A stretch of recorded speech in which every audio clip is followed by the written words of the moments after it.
मैं जा रहा हूँ एक ऐसी कहानी जो सच्ची घटना पर आधारित है, जिसे सुनने के बाद आप अपनी दांतों तले उंगलियां दबा लेंगे और कहने के विवश हो जाएंगे। X zone. चलिए शुरू करते हैं। ये कहानी उत्तर प्रदेश के एक छोटे से कस्बे की है, जहाँ के इंटर कॉलेज के एक अध्यापक, जो कि उस कस्बे के 7 से 8 किलोमीटर दूर एक नज़दीक के गांव में रहते थे और साइकिल से अपने गांव से उच्च स्कूल में पढ़ाने के लिए आते थे।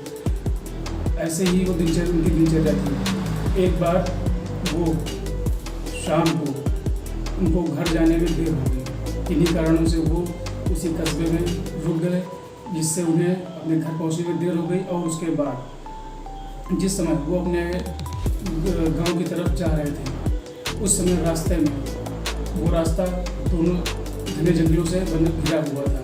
सड़क के दोनों तरफ घने जंगल थे और बहुत ही सुनसान रास्ता थी। जिस समय वो जा रहे थे, वो चलते जा रहे थे और बीड़ी जलाई और वो बीड़ी पीते हुए जा रहे थे।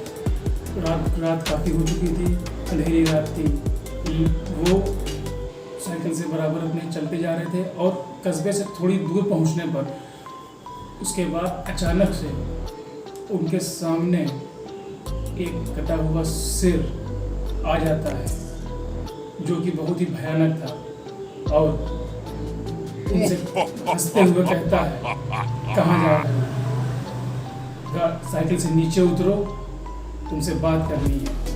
उसके बाद उन अध्यापक महोदय ने उससे कहा कि जो बताना है ऐसे ही बताओ, मैं नीचे नहीं उतरूंगा।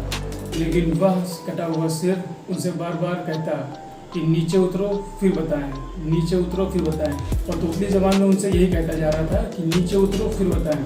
लेकिन वह अध्यापक महोदय बहुत ही डरे हुए थे और उन्होंने साइकिल चलाना नहीं रोका और वो साइकिल की रफ्तार वो बढ़ाते ही जा रहे थे। वो बराबर चलते जा रहे थे, अपनी बीड़ी पीते जा रहे थे। लेकिन वह कटा हुआ सिर बराबर उनके साइकिल के आगे चल रहा था और उनसे यही कोई कहता कि नीचे उतरो, बीड़ी पी रहे हो, बीड़ी फेंको और नीचे उतरो। लेकिन उन्होंने अपनी ना ही बीड़ी फेंकी, ना ही वो नीचे उतरे।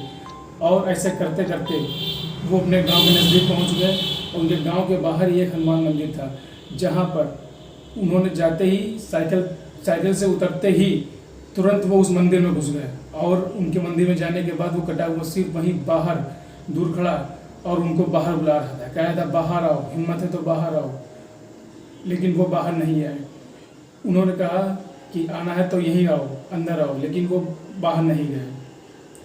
ऐसे करते करते उन्होंने पूरी रात वहीं गुजारी और अगले दिन सुबह उन्होंने ये पूरा वाकया अपने घर वालों को बताया, अपने गांव वालों को बताया, जिसके बाद उनके पूरे गांव में दहशत का माहौल हो गया और उस रास्ते पर रात में चलने से सभी बचने लगे।